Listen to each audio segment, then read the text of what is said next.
We got 3 minutes, so you can be quiet for 3 minutes, or you can talk. It's totally fine, but we're gonna run at 7, so don't you worry.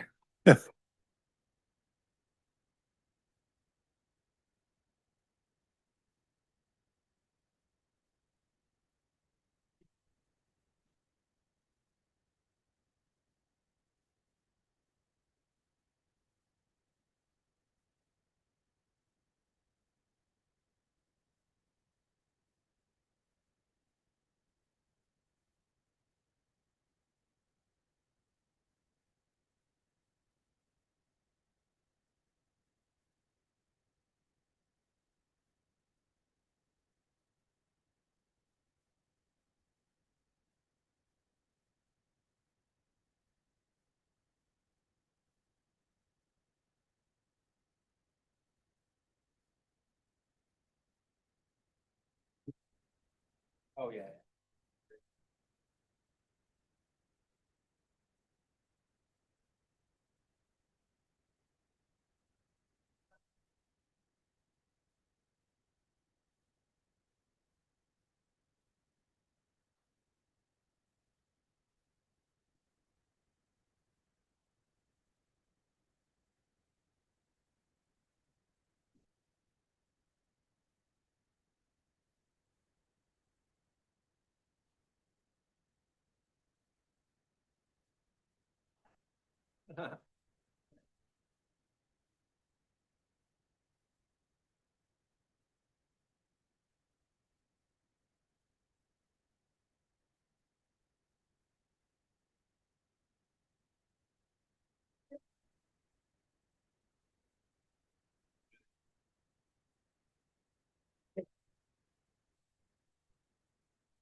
Not at the Chicago. I saw everything.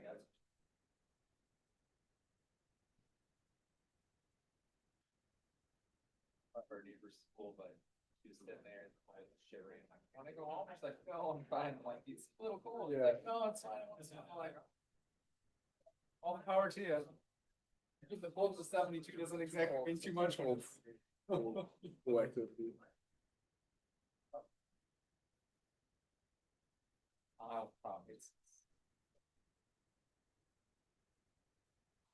but beautiful. So, good compensation. All right, the time is 7 p.m. We'll call this meeting to order. Would everyone please rise for the Pledge of Allegiance? Pledge allegiance to the flag of the United States of America, the republic for which it stands, one nation, under God, indivisible, with liberty and justice for all. Madam Clerk, can we have a roll call, please? Here. Here. Here. Here. Here. And we have a quorum. We'll move on to presentation of the prepared agenda. Is there a motion to approve the agenda? Moved. Second. Any discussion? Seeing none, all those in favor, please signify by saying aye. Aye. Those nay. Any abstentions? Seeing none, that motion carries. We'll move on to village board public comment. Anyone wish to provide a comment on a topic or an agenda item may address the village board in person during the public comment and public hearing segments of the village board agenda. Comments will be limited to 3 minutes per person. Is there any members of the public that wish to address the board at this time? The record show none. We'll continue on to officials and staff reports. Under my report, we've got a number of exciting things to kind of cover. Before we get on to the formal things on the agenda, just would like to remind and invite everyone who has not been invited yet to join us outside of Village Hall on Friday, May 30th, for us to have a series of exciting dedications. So at 4 p.m., we're going to start by rededicating the newly installed peace pole with the Roselle Sister Cities Association. Followed by at 4:30, we're going to rededicate the Smolenski Municipal Campus with former Mayor Gail Smolenski. And then at 5 p.m., we will commence the dedication of the Petal Plaza officially before we kick off the 63rd. I'm checking my Lions in the audience. 63rd annual Rose Fest. At least that's what I think it is. So we're going to go with that. So a lot of exciting stuff going on. Obviously, then leading up to the parade on Sunday. So a lot of good reason to get outside and kick off summer officially in Roselle. I know The team was out there officially testing the French Market tents, so things are warming up before we know it, and we'll be able to be outside enjoying all of that. So looking forward to those events. But first, as we move on with it, I'd like to invite up our police chief, our deputy fire chief, and the Lions Club to present the 2024 Lions Club Firefighter and Police Officer of the Year Awards.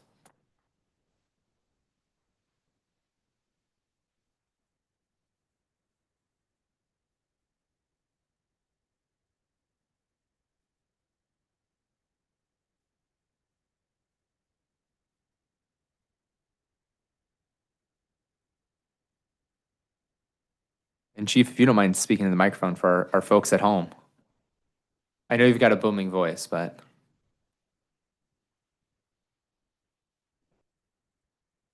Oh, got to turn it on. I'm done harassing you, I swear. Detective Kyle Stanish was nominated for the 2024 Roselle Lions Police Officer of the Year Award by his supervisor, Detective Sergeant Patrick Gremka and Officer Andy Brandt. A summary of both nominations noted the following.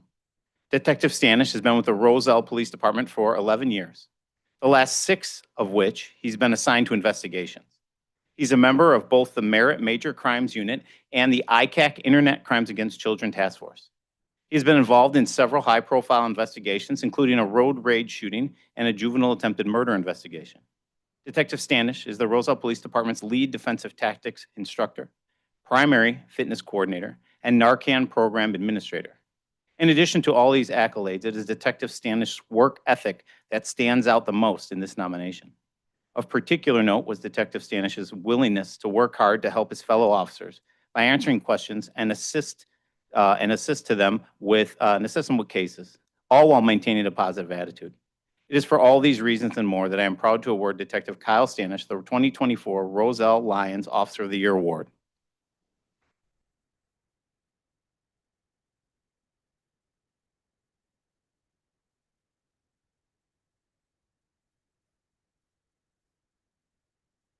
Good evening. I'm Rich LeBrew with the Roselle Lions Club.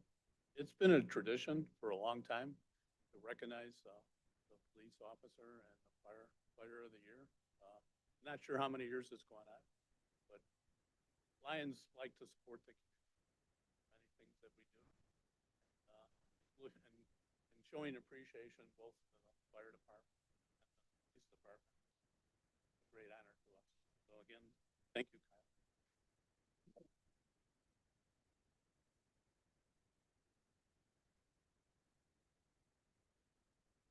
Thank you very much for Lions Club for this honor. I really appreciate it. I want to say thank you to the police department and great cops I work with, and also my family for their support. Thank you.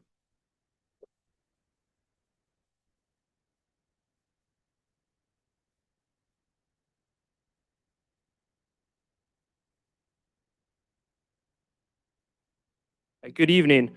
On behalf of Chief Smeltzer and the Roselle Fire Department, I stand before you today as we recognize an individual whose dedication and unwavering commitment have set a standard of excellence within our department and community and meets the goal of the Lions Club of promoting unselfish service to others. The Firefighter of the Year Award is not merely a title, it is a testament to the embodiment of the core values that define our profession: dedication, loyalty, productivity, and professionalism. This award is presented to the individual who has demonstrated a high degree of commitment to our department, consistently going above and beyond the call of duty. This year's recipient has exemplified these qualities in numerous ways, whether it's through their tireless efforts during emergency responses, their proactive approach in training sessions, or their willingness to support and mentor fellow team members. They have consistently shown what it means to be a true firefighter. Beyond these skills, this individual has been a beacon of positivity and resilience, inspiring those around them to strive for excellence. Their actions have not only enhanced our department's capabilities, but have also strengthened the bond within our team, fostering an environment of trust and mutual respect. As we present this award, let us remember that this is not just about recognizing a job well done, but about honoring the spirit of service and sacrifice that defines our profession. This firefighter has not only met the expectations set before them, but has set new benchmarks for all of us to aspire to. Bryce, come on up. So please join me in congratulating Bryce Cook as the 2024 Firefighter of the Year.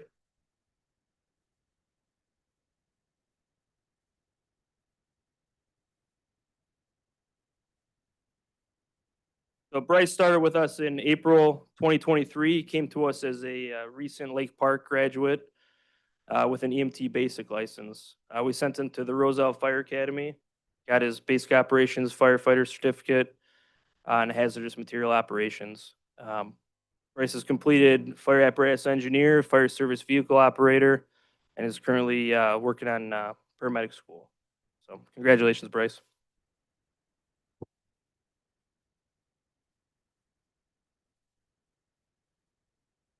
And thank you. The many accomplishments you had this last year. It's really an honor to Lions Club to individuals like yourself. Thank you again.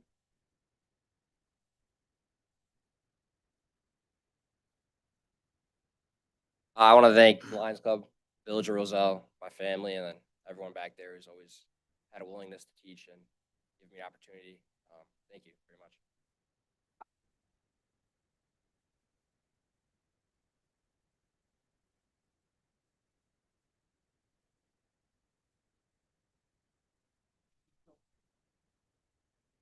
My turn. Thank you so much. It's always an honor to get to do this recognition annually, and really appreciate all that the Lions Club does for the community. Not only do they recognize and support our first responders, but they also throw a great party like the Rose Fest coming up this weekend, as well as the Taste Roselle. So thank you for all you do. The next item I have under my report is I'd like to entertain a motion to approve entering into an agreement with the city of Mola di Bari, Italy, for the establishment of a sister cities relationship, our third and second this year alone. So is there a motion from the board? Moved. Is there a second? Second. Any discussion? I'd just like to thank Trustee Domke, as well as the Italian Sister Cities Committee, as well as the entire association for all their tireless work. It's exciting to see this kind of growth happening this year. So I know we set out with a goal during the centennial to grow it, and Wayne, you sure knocked it out of the park. So we appreciate all the efforts. I gotta say that, if I can just add, Patrick and Gina have headed this up and brought it to fruition. A year ago, we were floundering, probably wondering if we should be doing this. And then Patrick came out and, he had the clear path to doing this, so it's really good. And we're not done yet, David. I mean, I got a couple other, cities that are interested, so. Wayne, I have no doubt you're never done. So We are an international city. That's all I can say. absolutely. Any other comments? If not, could we have a roll call, please? Aye. Aye. Aye. Aye. Aye. That motion carries. We'll send our goodwill then to Mola di Bari, and hopefully they'll sign it soon, and we'll continue on with our sister cities expansion. So, and that is it for my report tonight. Are there any trustees that have a report tonight? You got to mention coffee, David. Oh, that's right. We have coffee with the board coming up as well on the 31st. Thank you. I forgot about that one. So, join us at the Village Hall chambers at 10 a.m. for pastries and coffee. So thank you for that reminder. Any other trustee reports tonight? Busy weekend. Village clerk, village attorney, No report, Mayor. village administrator. I would like to yield my time to Finance Director Tom Dahl to present the Treasurer's Report, which I failed to put on the agenda. Thank you. Mr. Dahl, it wouldn't be a meeting without a treasurer's report. Oh darn, I didn't think we had to do it this time. Okay.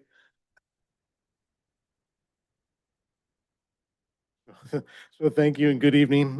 Not in your packet is the April 2025 Treasurer's Report, but it'll be out and been sent to you. Yeah, it's posted on the trustee portal. And then if anybody in the audience would like to see that, I can send that to whoever wants to see that. And hopefully we'll get it in the finance section of the website too. So April 2025, property tax, our top 6 revenues. Property tax, we received about $21,000 from Cook County. Again, it's a slow month and you'll see that when I get to the end. There's not a lot of property tax revenue coming in because the DuPage County bills go out in May 1st. Sales tax was about $336,000 for January sales, which was a 9.1% increase over 2024, which was nice to see. State income tax was about 402,000, a 13.3% increase over 2024. And actually for what we received in May, that was the second highest deposit we've ever received for income tax. So something to look forward to. Ambulance billing was a 76% increase over 2024. Talked to the fire department after the last treasurer's report, so last month. They're running the ambulance more often. They're staffing that ambulance more often, so that's leading to more ambulance billing revenue. Local use tax is down to $11,000 for the month. That was the first month after the January 1st changes that the state made to sales tax and local use tax, which means we will receive theoretically more sales tax and less local use tax. But of course, local use tax is it's per capita, and sales tax is where the sales take place or where your items are shipped to. So we received less local use tax, way less local use tax, but not a proportionate increase in sales tax. So we'll continue to monitor that and see how that goes. Natural gas tax was at 54,000 for March usage. And for the end of April, or for the month of April, expenditures over revenues by about 305,000. And for the year so far, it's 543,000 expenditures over revenues. But of course, the month of May is when we receive a lot of property tax. So that'll flip more, or at least become closer to zero as we get into the end of May. This was the first month that we received home rule sales tax. So that was for January sales. It was about 372,000. 20,000 of that is recorded in the general fund. 125 of that is in water sewer capital projects, and then the remainder is deposited in the general capital projects fund. That sales tax was about 74% of our home rule sale. I mean, of our normal sales tax. So when we started talking about that, we were hoping it was closer to 83 or 80%. It's about 74. There were a few places that they did not remit sales tax, so that number could go up, or at least closer to what we expected as the year goes on. Just a note that I like to throw in there, top 10 food and beverage retailers, they accounted for 44% of the tax. That's good. The lower that number is, the more spread out the tax is, and we're not impacted by one restaurant or retailer closing.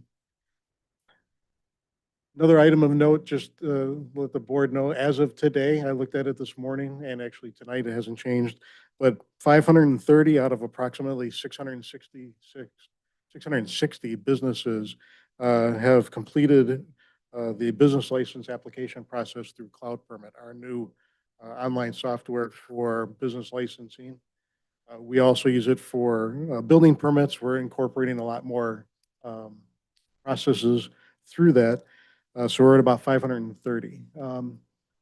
Pretty good, but we'll start sending out notices another notice that they need to complete that process.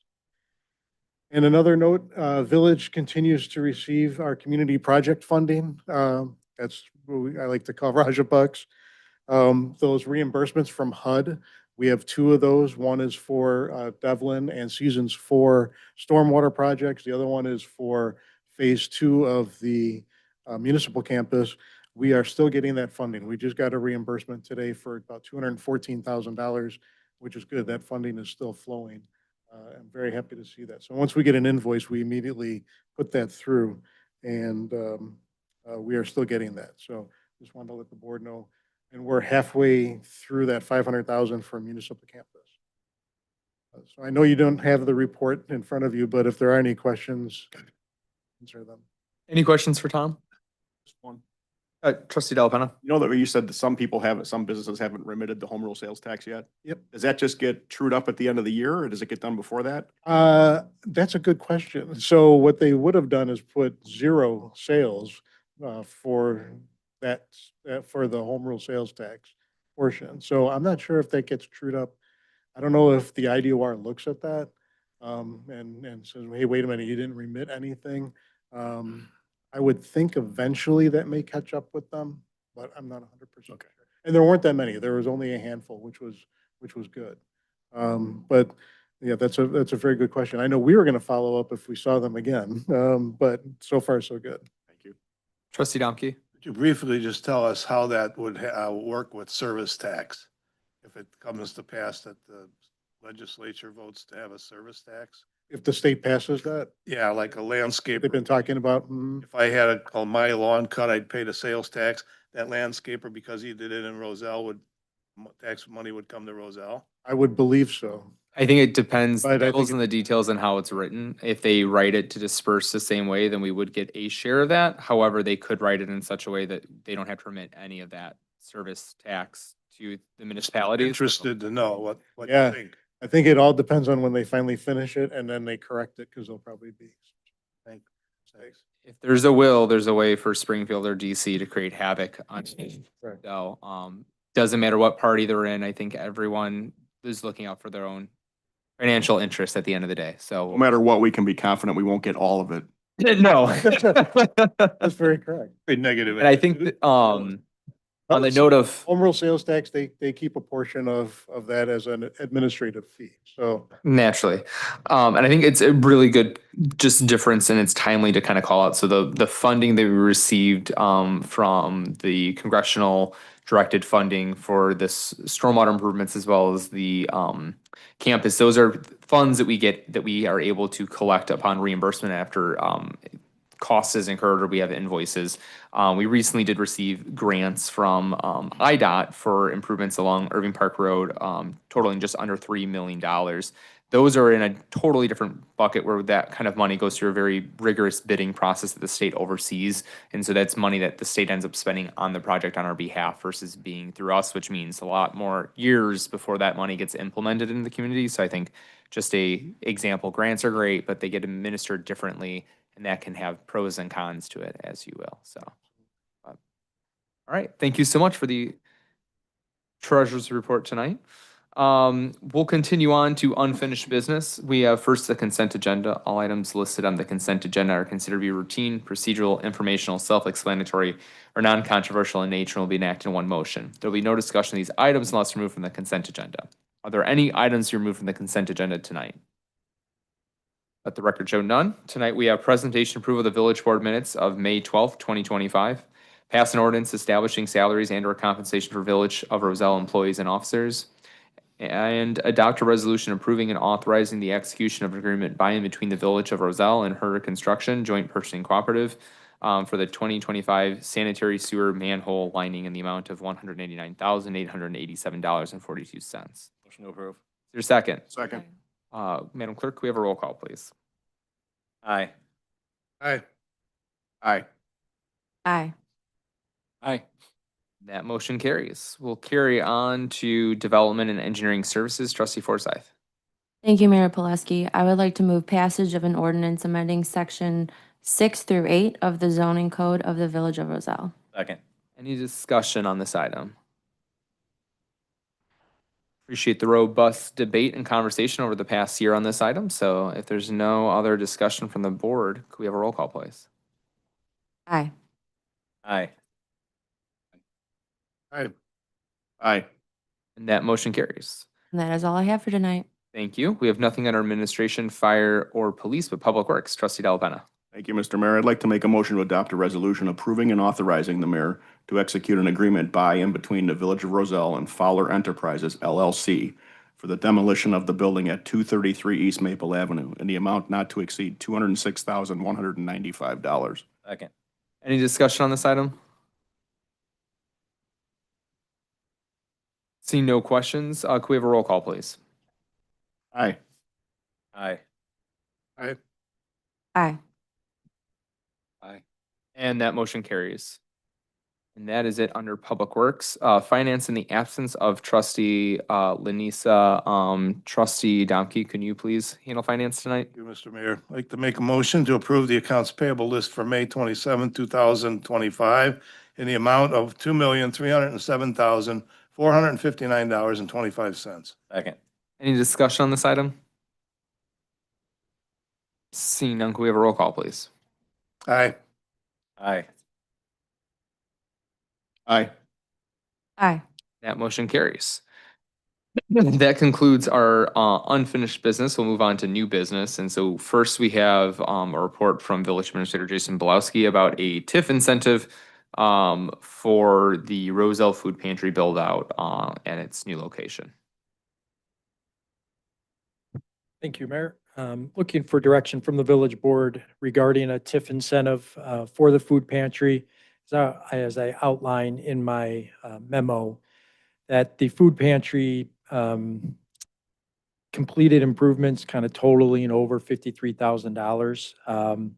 And through our incentive program, once we kind of heard the amount of improvements they did do, we reached out to them to talk to them about our TIF incentive program. They weren't aware of it. So we kind of spoke to the executive director there and asked them to pause any work that hadn't already been approved and to talk through then eligibility for potential participation in the incentive program. The board has an adopted kind of policy around how the incentive program works. Each TIF district has $50,000 funded annually for incentives. No incentives have been granted so far in the Central Irving TIF where the food pantry moved to. They had some unique kind of challenges that they faced in needing and wanting to get into their new space pretty quickly. I think they were surprised maybe by some of the costs they had to incur by moving out of the church and how the health department kind of required them to make improvements there. And your TIF incentive program is really about reimbursement, going through a application process, receiving multiple quotes and some things like that, that the food pantry did not do for some of the work. So they have a remaining, about $25,000 in remaining work that they haven't done that would be eligible for the 50/50. So you're looking at the $12,500. Looking for direction from the board, knowing that they did already incur costs for work that would have been eligible, but they had not submitted through our application process. Is there a desire of the board to basically give them $7,500 more to meet that maximum $20,000 TIF reimbursement for the food pantry, given its prominence in the community and its contributions that every dollar it saves, it's able to put back into addressing food insecurity in the community. And finally, we've been working with DuPage County that they're interested in the food pantry and submitting for some district-directed funding, and they, being the food pantry, would be in a better position to get funding from them if they can kind of show a share component from the village, and our share would be the TIF incentive. So all in, you could look at the village contributing $20,000, the county contributing $25,000, and then the balance would be covered by the food pantry. So since this is a slight deviation from your standard application process, seeking direction from the board so we could develop, if you want to give them the maximum, then we just need to tweak a little of what's ultimately approved by the board. Any questions or comments from the board? What was the total amount, Jason? Of the work that they've completed, You would be offering?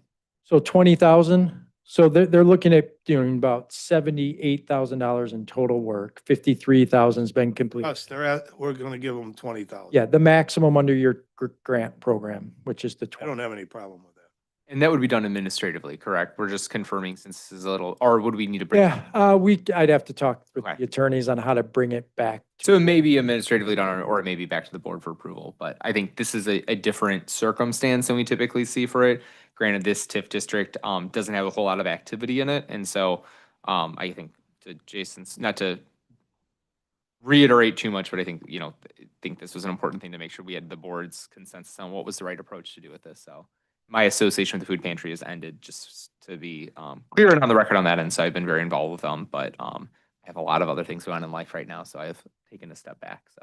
I'm 100% behind giving them the 20,000.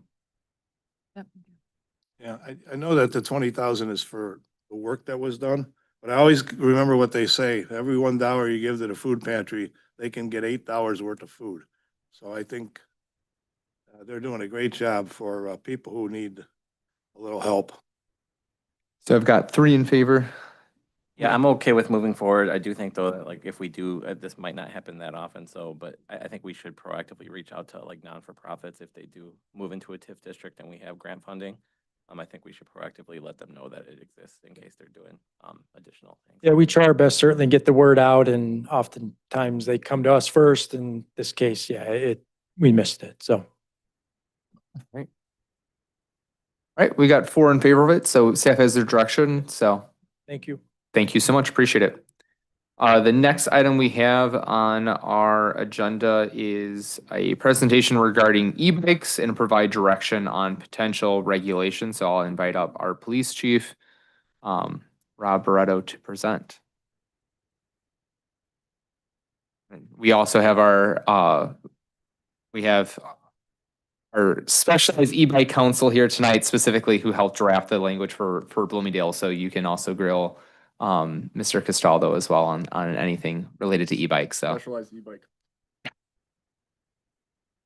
Mayor, Village Board, thank you for the opportunity to present to you today. We have an issue that is all communities in the Chicagoland area are dealing with. That issue is e-bikes and the regulation of e-bikes. Number one, and the first thing that we're dealing with is safety. Safety for the kids who are on these e-bikes, and safety for the commuters and the people who are driving on our roads that have to interact with these e-bikes. The concerns that we have is children generally under 16 years of age are operating these vehicles in an unsafe manner. You've got them blocking traffic, riding too close to pedestrians, disregarding stop signs, things like that. We just had a couple calls today for this. Some of these e-bikes are vehicles, and I'll call them off-highway e-motorcycles. I'll just call them e-motorcycles for short during the rest of this presentation. But they're not even permitted on the roadway. I would look to put those into our personal use vehicle ordinance, but we'll talk about that later. Oftentimes, these riders won't stop when we try to stop them. They keep going. Some of these e-motorcycles go up to 68 miles an hour. You got kids under 16 years of age on them. So right now, as far as our enforcement, state law controls, and if I speak just about e-bikes, state law controls e-bikes, breaks them up into 3 classes. We don't currently have a local ordinance that brings e-bikes into our statute. Off-highway motorcycles aren't permitted anywhere. State doesn't allow them to go anywhere except private property with the permission of the owner of that property. So we have the opportunity in this discussion and then later to bring Illinois Vehicle Code and the things that regulate e-bikes and off-highway motorcycles into Village Code for local adjudication. Bring it into our 4 walls so that we can ticket it here instead of sending them down to state court, which would be the same place we send speeders. Now, I came before you in December of 2023, and we added some stuff for personal use vehicles. We added golf carts at that time, we added ATVs. I'd be looking to put those off-highway motorcycles, which is a primary concern for us, into that area of our statutes. So what's the difference? What am I talking about here? So we start on the far left. We're talking about e-scooters. So e-scooters, in this case on the left, are low-speed electric scooters. By state law, they have a max speed of 10 miles an hour or less. They have to have 2 to 3 wheels. They have to weigh less than 100 pounds. The motor has to be less than 750 kilowatts. And you have to be 18 years of age to operate it. That's state law. Now, currently, we ban, in our personal use vehicles, we ban e-scooters. So they're not allowed, people are not allowed to ride them. If you move to the right there, e-bikes, which is what we'll be talking about a lot today. E-bikes are up to 750 watts. They have to have fully operable pedals. And e-bikes, depending on their class, can go between 20 to 28 miles an hour. Gas-powered scooters, which we could consider high-speed scooters, are considered actually motor-driven cycles. So the state regulates them. You have to have a class L or M motorcycle license. You can be 16 years of age and have one of these, but significantly, you have to go get a license. You got to do a test. You have to take a written test. You actually have to do a road test for these. Electric motorbikes, which is what I started out talking about, varies by model. It can start at 500 watts and go up basically to 2,300 watts of power on these. And it can go from 31 miles an hour to 68 miles an hour. You got kids under 16 years of age that are on these, and these are not legal anywhere. So let's dive into e-bikes. As I mentioned, e-bikes are a bicycle that have fully operable pedals and an electric motor of less than 750 watts. That's what puts them into one of these three classes. Class 1 is assist. The motor assists you when you pedal. It goes up to 20 miles an hour, which is the top speed. And there's no age requirement on it. Anybody can have one. Class 2, same thing, motor assist when you're pedaling. 20 miles an hour max speed, no age limit, but significantly, you can have a throttle on class 2. So you don't ever have to pedal. You just crank the throttle, it'll get you right up to 20 miles an hour. It's very obvious to see these e-bikes because the kids aren't pedaling. They're zipping along, and 20 miles an hour is real fast for a kid, 16 years of age or younger. And then class 3, motor assist on the pedaling, as long as you're pedaling. And it goes all the way up to 28 miles an hour. Now that has an age restriction. You have to be at least 16 years of age, but you don't need a driver's license. At least 16 years of age. And the way these work with the pedal assist, if you look into them, is there's a gauge on the handlebars, and you press the button. 0, you're pedaling. I mean, and the bike's a little heavier, right? Because it's got a motor. So you're actually pedaling, so you can see somebody trying to pedal one of these really hard. Well, then you hit it from 1 to 5, and it gives you different levels of assist until you get to that top level, top speed of 20 if you're on a class 1 or 2, and a top speed of 28 on class 3. So they have to be labeled. The state requires them to have a label on each bike. They have to be labeled by classification, top assisted speed, and then motor wattage. Now, what we see sometimes is then the labels are getting peeled off. We don't know why, but the labels are getting peeled off on these bikes. And then you don't necessarily know what class it is. Helmets and insurance are not required. As far as actual motorcycles, helmets aren't required in Illinois, but it's definitely a parental responsibility thing. Your child is on a bicycle or on an e-bike, you got to give them a helmet. So pedals, not pegs. We've been hitting this. We've been hitting education very hard on this. So if you switch this and say, hey, listen, if it has pegs and not pedals, it's probably an off-highway motorcycle or an electric dirt bike. So if I talk about e-bikes like I did in the last slide, remember, an e-bike has a motor less than 750 watts and fully operable pedals. Well, we move into these. Look at these things here, starting on the far left, the Sur-Ron. It can have 2,300 watts of power, goes 68 miles an hour, and you don't need a pedal assist. It's got pegs. So you crank the throttle and you're gone. Ilaria there, 2,800 to 6,000, goes up to 60 miles an hour, same thing. And then on the far right, look at that Super 73.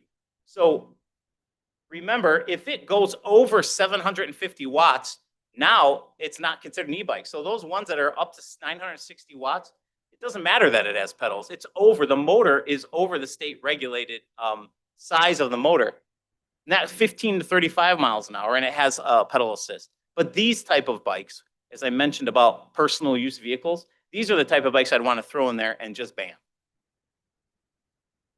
So e-bikes are regulated by state law. So if we write a citation, they end up in county traffic court, the same place that speeders would end up. Now, e-bikes generally follow the same rules as traditional bicycles, but e-bikes by state law aren't allowed on the sidewalk. So you can't have them on the sidewalk because that's the state law. Remember, the pedals. I got to ask you a question right now because of this, okay? I saw one of your officers pull over a kid at Maple and Roselle Road. Yesterday, Monday. And he's 10 years old. Now, he's riding on the sidewalk. Is she going to tell him to ride on the street? State law. Because that sucks. I'll tell you, state law sucks. Because you put I got a 9-year-old granddaughter, and if I gave her an e-bike and a cop told her to go drive down Roselle Road, I would sue the village. I swear to God. I mean, that's atrocious. There's an irony here. There's something wrong with the state. Because when I got my driver's license, driving was a privilege. I had to earn it. I had to be 16 years old. I had to get my driver's license, and I had a privilege of using those roads. And if I didn't use those roads correctly, I lost my privilege. That needs to be the same thing here. You've got an age issue problem, and you've got an enforcement issue problem, and it starts from the state. And I think the state needs to go after this stuff. I mean, they have e-bikes in Europe, but they do everything they can for safety for those people. They even have lanes, they even have stoplights for the bike lanes. You know, so we are hopelessly behind. And this age thing, we've got adults that could be riding these bikes on the street, no problem. But a 10-year-old, a 9-year-old, that's not the same thing. So I'm upset. I'm really upset because there's somebody that higher than us that has to start helping us. But I was hoping home rule would allow us to be a little bit more unilateral in what we're doing. But anyway, that's it. Now I'm done. Yeah. Yeah, state law. And that's why I wanted to hit that and make sure everybody knows what the state law is. State sets the rules for these. And so, yeah, you're absolutely right. If you're on an e-bike with no age restriction, you're not allowed on the sidewalk based on state law. So only class 3 e-bikes are age restricted, as I mentioned, 28 miles an hour, motor assist, 16 years of age and older. Moving down to our personal use vehicles, and like I said, I talked to everyone about this in December of 2023, and we added golf carts because we had the issue with golf carts, all-terrain vehicles, which have handlebars. You sit on them like a bike, 4 wheels, and then recreational off-highway vehicles. So think of like John Deere Gators. That's what those are. So we added those already. Those are not allowed anywhere in the village of Roselle except for private property with the permission of the. And then pocket bikes. We haven't really seen any of those since 2003, 2000. Where can I ride? Where in the village, in the state, can I ride these? So regular bicycles, you can ride them. You can ride them anywhere. Public street, sidewalks, or I should say Roselle. Private property, as always. State and village regulations, we have that in our code. E-bikes, you can ride them on public streets. State doesn't allow you to ride them on the sidewalks. Personal use vehicles, which I just talked about, you can't ride them anywhere. And we have a village ordinance against it. And then finally, these off-highway motorcycles that I was talking about, these, you can't ride them anywhere either. And once again, private property for sure, that's the caveat. You can ride them anywhere as long as you get permission of the private property owner. I just put one more time just to hit exactly what personal use vehicles are and where they are as far as what we designate as a personal use vehicle. So what are other communities doing? What are the people around us doing? How are they addressing this issue? So if we talk about Itasca's e-bike regulations, class 1 and 2, they kind of mash class 1 and 2 together, kind of like what we use for personal use vehicles. And they prohibit those class 1 and 2s from public streets, sidewalks, parking lots, things like that. So they kind of take what we are, the way we do it, and they take class 1 and 2. Class 3 are electric bikes that have the capacity to exceed 10 miles an hour, are only permitted on the street, so they don't allow them on the sidewalks. All e-bikes, regardless of the rider age, can't exceed 20 miles an hour by their ordinance. So any e-bike that goes faster than 10 miles an hour, they restrict it. It can't be operated by someone under age 16. So one of the issues I see with this is where it says exceed 20 miles an hour. So you would end up having a radar, set up radar for e-bikes. But this is the way that they dealt with it. But I like this last part with the parental responsibility clause, which says that if you knowingly allow your child to violate one of these rules, then you can be subject to a village ordinance ticket. And then also this last one is the police have the authority to impound the e-bike or immediately release the e-bike to a parent or guardian. The only reason I like that is because you think about it, if you stop little kid, he's violating the rules or whatever, parent is somewhere else, right? So we would call the parent, hey, this is what happened. But now if the parent is away, they went out to the movies or something, now you've got a little kid and you got an e-bike, and then like, what are you gonna do with them? So if you are able to take the e-bike, put it on the back of the bike rack, bring it to the station, have the little guy get in the back seat. Hey, listen, you're going to get a ticket, but we're going to call your parents, and the mom and dad come. You give them the e-bikes, and then that's the education piece. Not only are we making a phone call to talk to the mom and dad, but then what we're also doing is then we get that face-to-face. Hey, this is the reason why. This is what I'm going to say, Billy. That's my general term. Hey, this is what Billy did. So Hinsdale, how did Hinsdale deal with it? So when you see licenses up there, it's kind of like a registration. That's how they deal with it. They just make you, don't think of a license where they issue licenses. It's just like a registration, like our old bicycle registration. You get that little sticker. And then when I started, we had a little sticker, somebody come in, they'd register their bike, and then supposedly if the bike got stolen, you'd be able to find it. We never could. Because if you're, like if you're responsible enough to come into the village and get the sticker and make sure you talk to the police, you're probably responsible enough to lock your bike up and not leave it on the front yard. But they deal with it that way. They permit low-speed electric bicycles, and that's just the e-bikes that I talked about already. Personal mobility devices, that's a big long term for low-speed e-scooters. What's not permitted, God bless you, what's not permitted is the motorcycles, the e-motorcycles. You see that it's equipped with a motor of 750 watts or more, and the maximum speed above 15 miles an hour. So what was happening with this is little kid really, really wants what he thinks is an e-bike. He's got TikTok, he's got Instagram, he shows mom and dad and goes, oh my gosh, I just got on a road. Can you buy me one of these? And it says e-bike, but it's not. It's an off-highway motorcycle. It has pegs. It doesn't have pedals. So that's how they dealt with it. Their restrictions are actual bicycles. So we're talking about bicycles just for a second, are allowed on all sidewalks, except the areas that are specifically noted in code, and they kind of, their business district. But So you hit speed limit. So if a bike only goes 15, what if they go on Roselle Road? I mean, they can't go on the sidewalk along Roselle Road. They're gonna be going 15 miles an hour on Roselle Road in a little bike. Does that sound right? something we have to deal with. I mean, is there any I think restriction that on you- what kind of road that they can go on? Scooters, and they are not allowed, scooters are not allowed on roads that have a speed limit that's over 35 miles an hour. Okay, so there is something on that premise. So if I had a 15-mile-an-hour bike, I would probably just stay on the side streets, right? Well, you could, but remember that a bicycle is not a highway. I'm not talking about 390 or regular roads. A bicycle, as long as it stays far to the right and is riding legally, they would be allowed to ride as long as they're as far as they can on the right. Just like you ever see these guys that are actually on, I call them 10 speeds, I'm old. But those are like the rally bikes, right? So they are on a 10 speed and they're riding in the right lane far as they can to the right, and they're riding on, let's say, like Roselle Road to get to wherever they have to get to. But they're probably not a 9-year-old. Well, they're probably not a 9-year-old, right? But there is It's kinda different. bicycles, they don't really have a restriction. And anything that is a regulation for a bicycle is a regulation by state law. It's a regulation for an e-bike, with the exception of the sidewalks. They push them off of the sidewalks and onto the. And I think the problem we're hearing is there's kids on e-bikes who shouldn't be on e-bikes, running pedestrians over who cannot go 15 miles per hour on the sidewalk unless you're Patrick Devitt, and you're gonna get run over. But then the irony is then you throw them out there with the busy traffic trying to get home on rush hour. Should the kids even have an e-bike, Wayne? Yeah, well, yeah, that's another point. Holding the parents responsible too. I mean, it's just a complaint. I can't fathom. I have grandchildren. I think one of them wants an e-bike.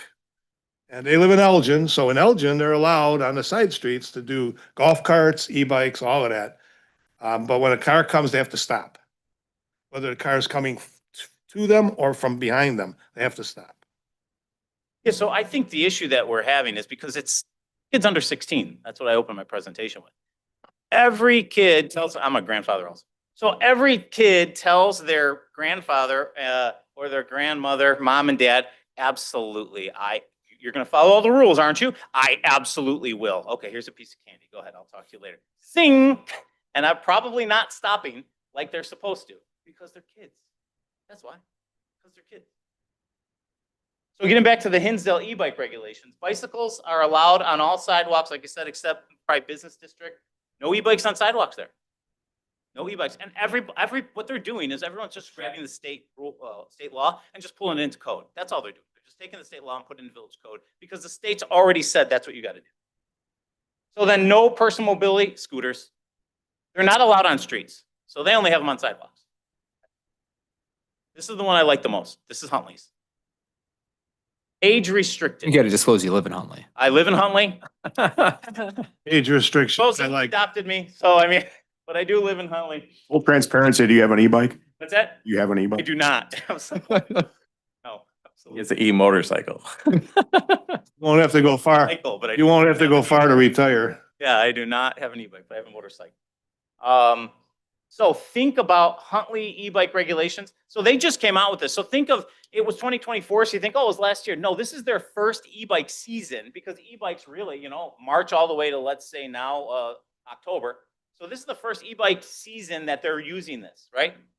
Under 16 years of age can't ride a class 3 e-bike, right? That's already state law. So they just take it and pull it into their code. Now, look what they did with this. So class 1 and class 2 e-bikes, 16 years old, you can't ride one unless you're using pedal power only. So what they said is like, okay, look, we know you bought everybody, you bought your kids and grandkids these e-bikes. Okay, no problem. Guess what? If you are not just using pedal power, just pedal power. You remember I said at the beginning of the presentation, you press the button and it gives you more and more assist. If you're just using pedal power, and you can tell when somebody's huffing and puffing because you don't want to be on an e-bike if you just have to hit by muscle power, right? You don't want to be on an e-bike. So what they do is they say, okay, so you can't operate a class 1 or class 2 unless you're doing pedal power only. You know what else that does? That eliminates remember I said class 2 has a throttle? That eliminates that.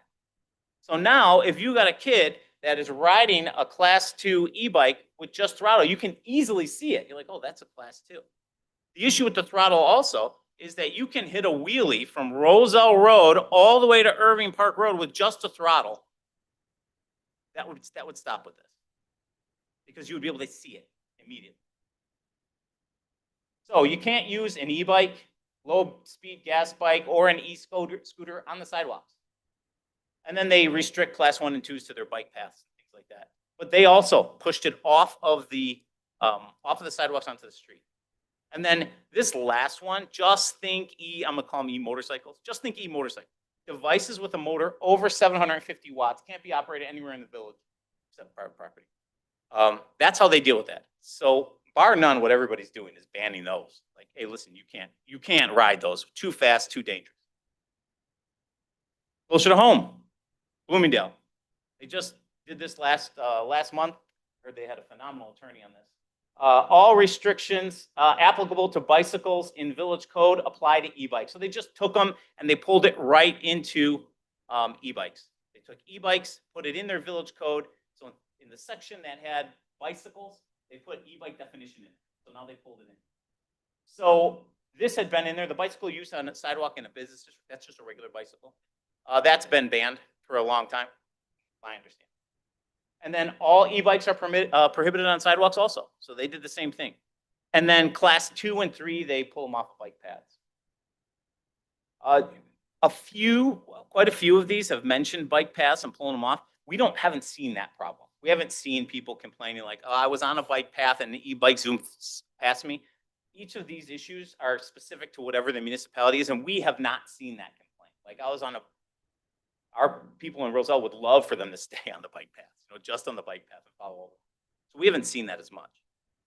And then, as I mentioned, they adopted the e-bike definitions from Illinois Vehicle Code into Village Code, and then they prohibited their use on the sidewalk. Now, remember I talked about helmets being parental responsibility, so I actually grabbed some helmet requirements. Said, hey, listen, if you're under 18 and riding a class 3 e-bike, because remember, you can ride a class 3 e-bike, be 16 years of age, right? You're allowed to ride it. But if you're under 18 years old, you got to wear a helmet. And then if you're under 16 riding a class 1 or 2 e-bike, you got to wear a helmet. For us, that's a parental responsibility. I think that, your kids should probably wear helmets anyway, and that would be up to the parents, but that's how Bloomingdale addressed it. So right within our corporate limits, the Roselle Park District just passed these e-bike regulations, and they actually only allow 1 e-bikes on their paths and trails. And you have to be 16 years of age to ride the class 1 e-bike on the parks and trails in the Roselle Park District. So they take that regulation from class 3, where you got to be 16 years of age to ride a class 3, and they turn it into, they say class 1. Instead, they make it class 1. And then the power-driven vehicles, I'm not going to read them all, but I think there's 7 there. They're not permitted anywhere. You can't go anywhere, not on paths, not on the ball fields, nothing.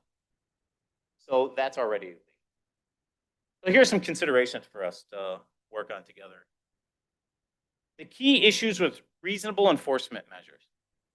Remember, I mentioned these are kids under 16 years of age. So sending them down to state court, to, sit next to somebody who was arrested for driving while license suspended or revoked or something like that. Let's bring them inside to our adjudication. Let's do something with the code so that these kids, we can write them the ticket. And the way it works is $35 ticket, $70 if you don't pay within 14 days, moves up to $100 if you don't pay, you miss your first hearing, you go all the way up to $250. Let's allow e-bikes though. There is a place for e-bikes. There really is. Transportation equity. This is the thing. If you don't like to pay motor vehicle tax because you don't want to pay money when you're filling up your tank, e-bike. If you don't want to increase your carbon footprint, e-bike. If you can't afford a car and you need to get to your place of work, e-bike. These are all older people, not people under 16 years. The other thing we may run into is now everybody, and we're not late to the party at all. I know it felt like that, but if you look at all these regulations, consider e-bike seasons, not years. This is like our second e-bike season that we're dealing with this. So we're actually not late to the party at all. But what will happen is other places are starting to bring ordinances and start dealing with this issue. What we'll end up doing is being the magnet that brings everybody here if we don't do something. And it's not like, I'm not Chicken Little, oh my God, we need to do something the next day or two. No, we have some time, but let's work through this. But eventually what would happen is then everybody would come here if we don't really have it. And then finally, like I said, the Roselle Park District kind of has their own ordinance. So we don't need to follow exactly what they did, but we've already had somebody within our corporate limits that are doing something, so it's good. What I'm saying is it's good we're talking about this now. And then finally, for board consideration, some things we talk about is grabbing the Illinois Vehicle Code, and we can talk about it. I'll make some notes and we can come back and work with the attorney and we can come up with something. But adopt Illinois Vehicle Code into Village Code. Create local e-bike regulations to address safety concerns. I talked about that. I gave you some examples of what other towns are doing. Told you which one was my favorite. Restrict off-highway motorcycles from public streets. That's the off-highway e-motorcycles. Throw that into personal use vehicle category. We could do that and just ban them. And then we have the chance to update our e-scooter definition if we wanted to. Right now, it's banned completely. I can tell you that the number of e-scooter complaints that we get compared to e-bike is, I don't even remember the last time I've heard an e-scooter. It's probably like because you don't want to get on an e-scooter with you and your buds if you're 12 years old. It doesn't look as cool as getting on your e-bike and riding around like a little e-motorcycle. Okay. That's probably what it is. However, e-scooters, we really don't have much of a problem with. We really don't. But I wanted to at least bring it in because I was talking about everyone touched scooters, but I have not seen. And with that, I'll take some questions. So I know this is a very dense topic and it's got a lot of facets to it. So are there any questions first and foremost before we get into kind of opinions on shaping policy? Trustee Prokowski? One of the other towns had mentioned go-karts, but we didn't have that in our personal use. How are go-karts kind of defined, and is there any difference you see between, like, are there gasoline go-karts versus electric go-karts? How would you kind of view that? So I haven't seen go-karts as an issue here. However, we would use them, what we would categorize them is they would probably fall into what we did. Remember I mentioned the John Deere Gator type thing with the 4 wheels and can go off road and you can't register it, nothing like that. So I believe our personal use vehicle statute would cover that. Do they have motorized skates? They do have motorized skates. Is that anything? We have part of our personal use. You can't have like a motorized skateboard, but I don't really see any motorized skates. Or skateboard? Motorized skateboard, but we see every once in a while out by me, I saw a motorized skateboard.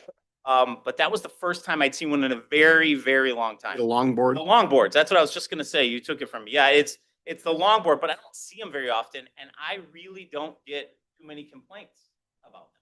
I actually not zero. It's like scooters. Trustee Trejo? The one question I have is, in the presentation, it sort of limited the personal use vehicles, but in the presentation in the packet, it says every skateboard, roller skates, and roller blades.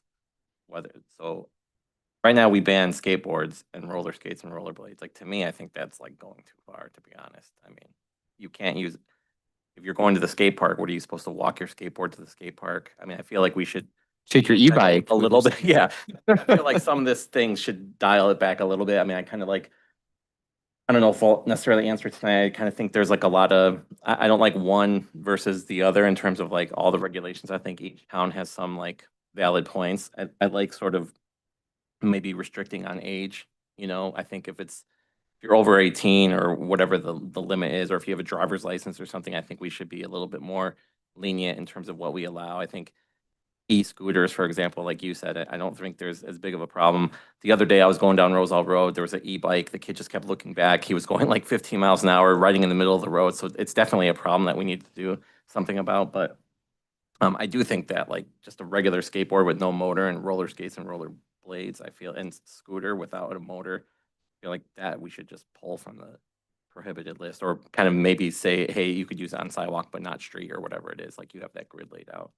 Yeah, and that came in, so that and those pocket bikes, I believe those came in around the same time, which was like '03. Somebody didn't like rollerblades. So that's probably why that happened. I've been here for 28 years. I don't think we've ever written a roller skating or roller blading ticket, but to your point, it absolutely makes sense. You also mentioned about 16 years old and restricting it. I know that I've spoken to people before that said, hey, listen, this is the issue, is they don't even know the rules of the road. We need some sort of class. That would be too broad, but if you make it 16 years of age, generally, they would have had driver's ed. At least something. Well, yeah, because then they would know the rules. Well, and they also at the age, they might be getting their dad's car too, which Well- would be a step up from a stupid scooter. True. And what happens is that you have these kids, they're not mentally mature enough to have one of these. And then at 16 years of age, we let them drive a car anyway. So they have to go through licensing and everything like that. So that's actually not. That's a good point. Bar to start with is, or they already have driver's ed. That's It's a- not a bad bar to start.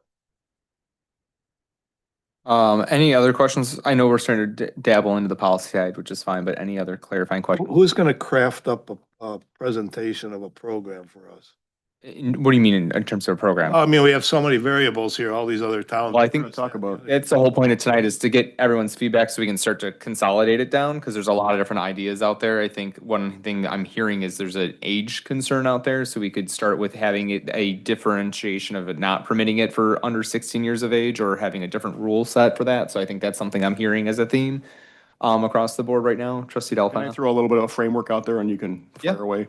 I like the Huntley one as well, with a couple of additions. I like the parental responsibility clause for my Tasca to be added to that. And I like Bloomingdale's helmet requirement for under 16. Add those on top of Huntley and I'd be fine with that.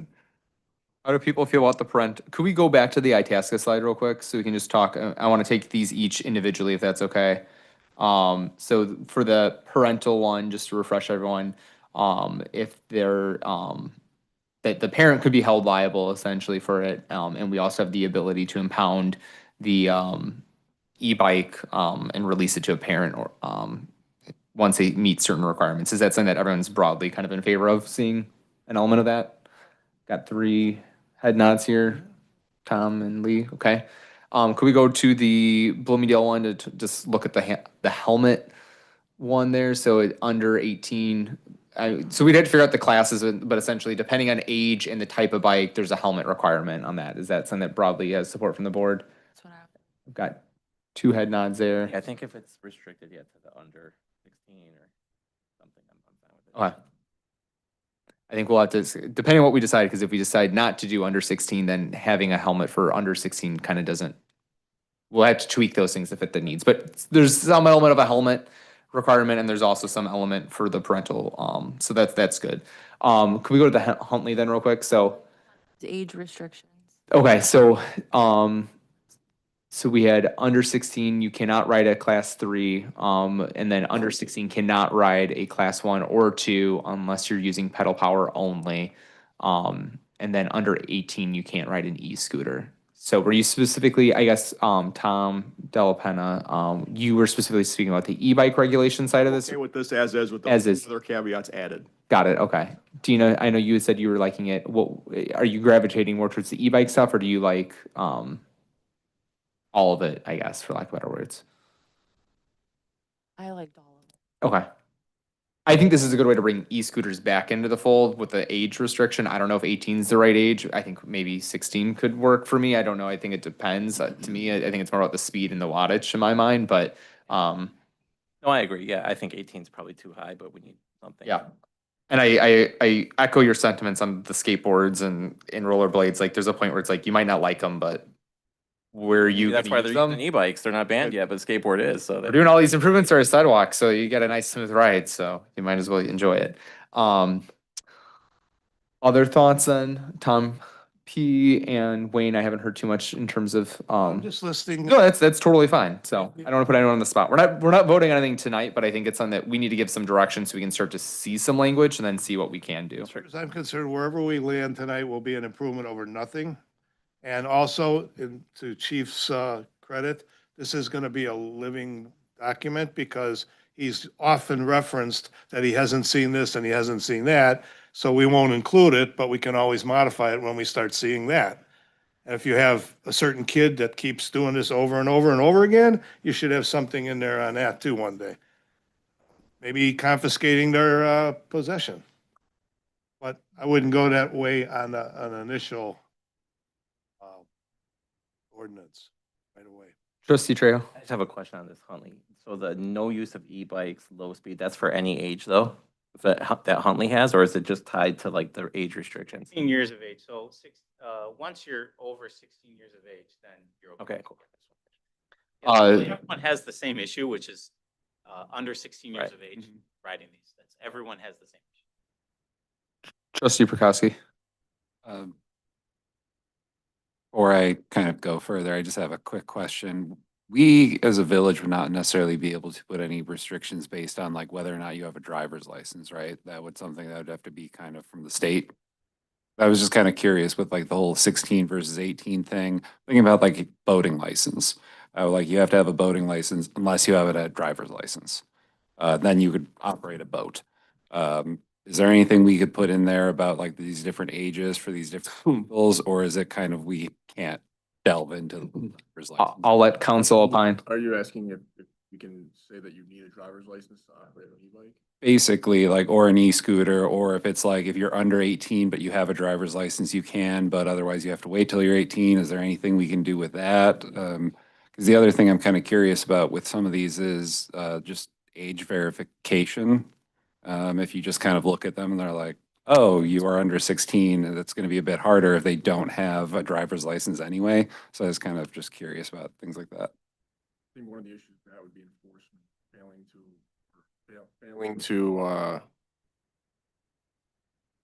failing to have a license while operating. That would have to go to the state. That's what I was asking. So On- just kind of. On that note, though, I guess like hypothetically, if we were to have a registration program, so let's say hypothetically, in my example, we allow class 3 bikes, but they have to be registered with the village. As a part of that registration paperwork, could we require that you need to provide a valid Illinois driver's license as a part of that registration process? So thereby, we're not necessarily ticketing you for not having a license, but we're requiring you, in order to obtain registration to legally have it, you need to provide that proof. Is that permissible? We can look into that. Seen that anywhere else before? So I think it would be kind of an issue of first impression as far as I've seen. We can certainly look into that. Does that mean we'd be getting back into stickers? E-bike stickers, that's right. I think like my only thought to insert myself a little bit here is, and I appreciate the board's thoughts on this. I agree with the helmet policy, the parental responsibility clause. I agree with the e-scooters and the age. My only thought is like, to your point about kind of the equity concerns about there could be adults who need a class 3 e-bike for them to get about their business. I almost rather you just say, class 3, you have to be 18 or older, or we could do a registration process to me. And then that way you cut off everything else at age 16 and up. But that way to me, it makes a clean break, or you just outlaw class 3 e-bikes. Cause I just don't see why. Yeah, it's just my personal opinion on that one. I think we need to have a higher bar on the class 3 side. And I think that could be an interesting way to handle it personally. So, or just have a higher age on it. That's just my personal take on it. So Trustee Prokowski. Also, that whole thing, withdraw the whole driver's license thing. I was more just curious about that, but it seems like it would be way too much of a hassle to even try to think about something like that. So that's not that important to me. Yeah, because what we're looking at for this, talk about the 16-year-old thing. We may be setting a bar that we don't actually have to jump over, because generally, like I said, 16 years of age, generally they're going to either be in driver's ed or they're going to have received their license. So it almost takes care of the whole thing. So I would be okay with either we can look into anything, and also talking about identifying. Hey, you might not be able to tell a 15-year-old from a 16-year-old, but you can tell an 11-year-old from a 16-year-old, and that's a lot of what we're doing. Trustee Trejo, I know you had your hand up. Can we flip to the Hinsdale? Yeah, can we go to Hinsdale? I think the only thing we haven't talked about is there, and Bloomingdale had an element of this where you have a kind of a walk-it policy for the downtown. I know a number of our downtown businesses have expressed concerns over the disruption that these and just other things are creating as they have patrons outside. So I think that's one thing that's unique to Hinsdale and Bloomingdale's as far as that goes.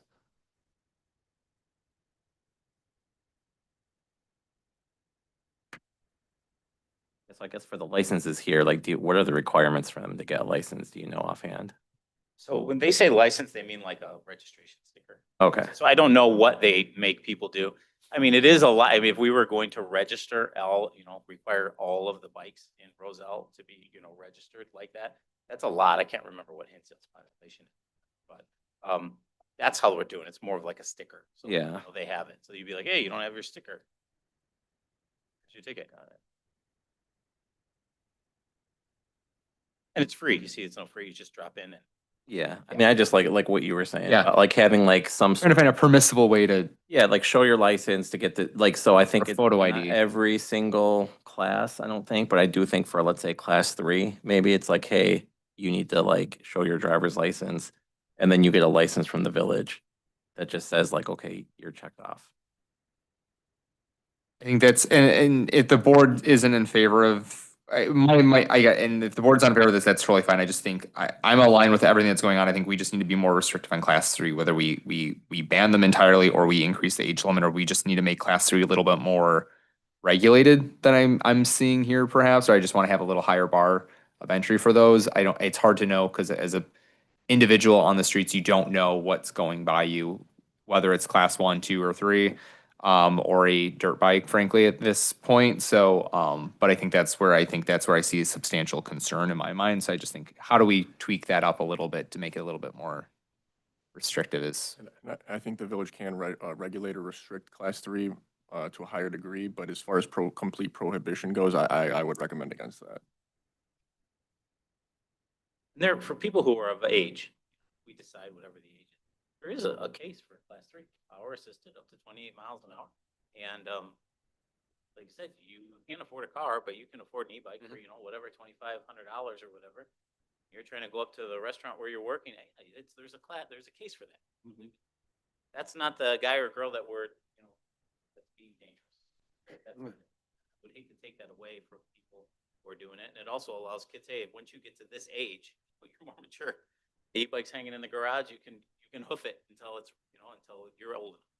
So just to recap what I have for the board, so we can kind of give staff some option to put this together for us to review. So what I'm hearing is we like having a 16-year requirement on the use of the classes.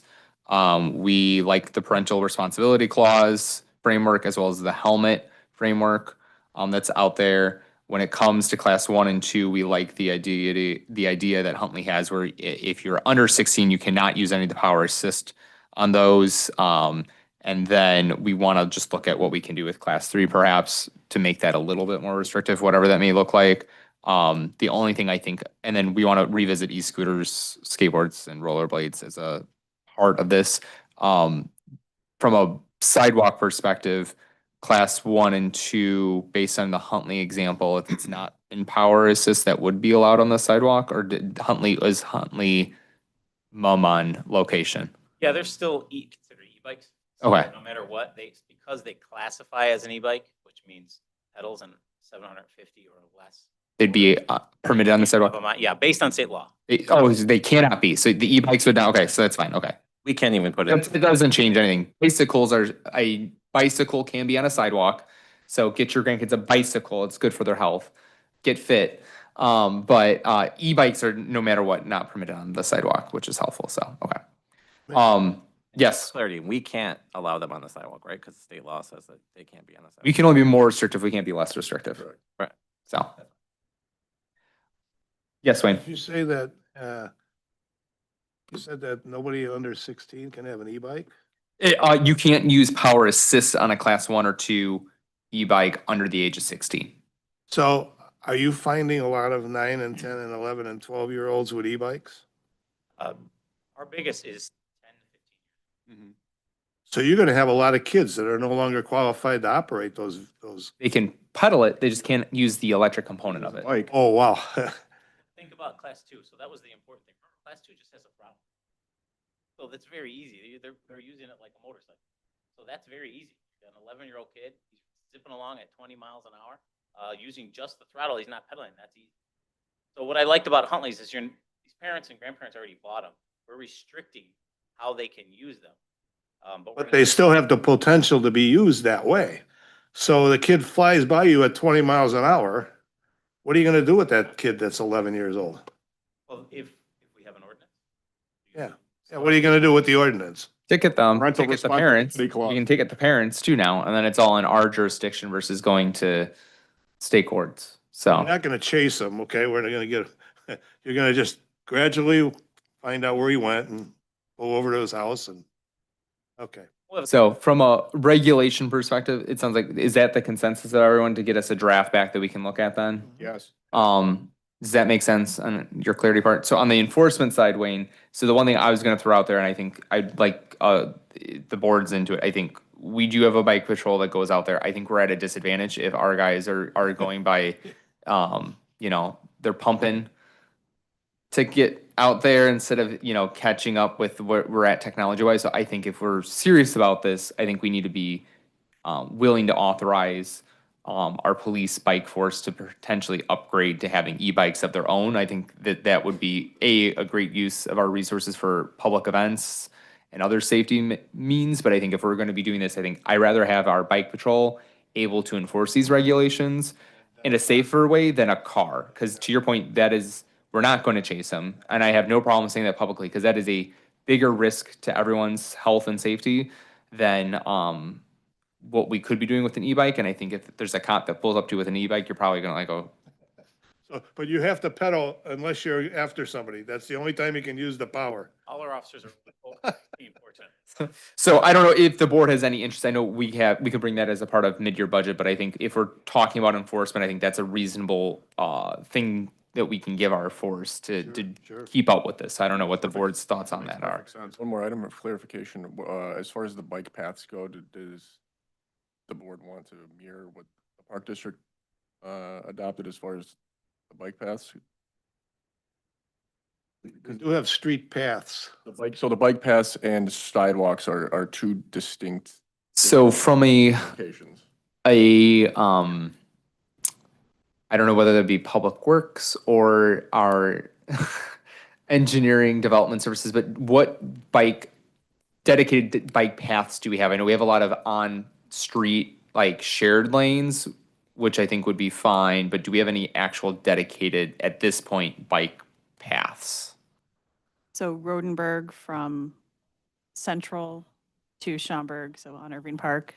And then also along Central, there's a bike path on the south side for a majority of the way. Plum Grove too, I think, right? Plum Grove. Oh yeah, Travis Parkway has one as well. Portions of Plum Grove may. So does the board have an opinion on that, or would you like to look at the bike path map and then come up with an opinion later? Most of them do tie to Park District path. Trustee Prokowski. I just have a question then. You mentioned the bike lanes on the roads. Is that just treated as the road then? Or, okay. I don't know, what would you do with the paths? I mean, there are not that many. So the bike paths, just to clarify, you can prohibit certain classifications of low-speed electric bicycles on dedicated bike paths. And I think from my perspective, I'm very wary of class three. I understand the economic importance of those, but that's one where I think you can fend for yourself a little bit more reasonably on the streets. And so I could see us banning class three to mirror a little bit of what's going on with the park district. There won't be complete congruency there, but I could get behind that, but it's up to you as the board. The park district only allows class one. Yeah, so they took the classification, they took the prohibitions on class three and they moved it to class one. So they said you can only have a class one e-bike. I explained all that, but you have to be 16. So that's kind of what they did. So thoughts on the bike path situation? I got to give that a little more thought. Yeah, me too. I think it would help if, Steph, we could generate a GIS map for the board to look at to understand what are our bike paths and then kind of where those intersect from a taxing body layer perspective, so we can just kind of see that. Thank you.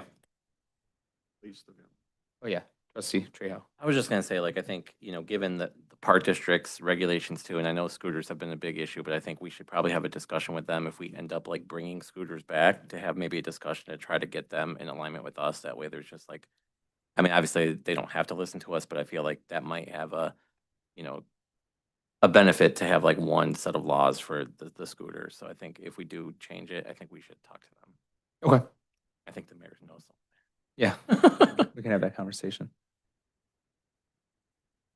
All right, so we've got direction on that. And are we confirmed on direction about looking into evaluating purchasing e-bikes for the police department? Yes. Yeah, I think it'd be good to yeah. get. Okay. insight on that. All right, so bring us some options. Do you need anything else from us? No, thank you very much for your time. I know this topic, but I appreciate us working. Thanks for all the work you put in. Thank you. Trustee Trejo? And I would just request, like, if we could get like a draft a little bit more in advance on this before we like come and talk about it again, just so we could kind of all. Draft ordinance. Yeah, like the draft ordinance, like before like Thursday, the final, so we could just have a little bit more time to digest and reflect and kind of give, Oh, yeah, for give any Yep. additional thoughts. I can start working on that and get a draft over to the chief this week. Terrific. Thank you. Great, thank you so much. Thank you for your time. Absolutely. We have a second opportunity for village board public comments. Is there anyone that wishes to address the board at this time? Got it. Our avid e-scooter roller skater Lion member. Okay. Is there any other business for discussion only from the board at this time? All right, then, is there a motion to adjourn? Moved. All those in favor, please signify by saying aye.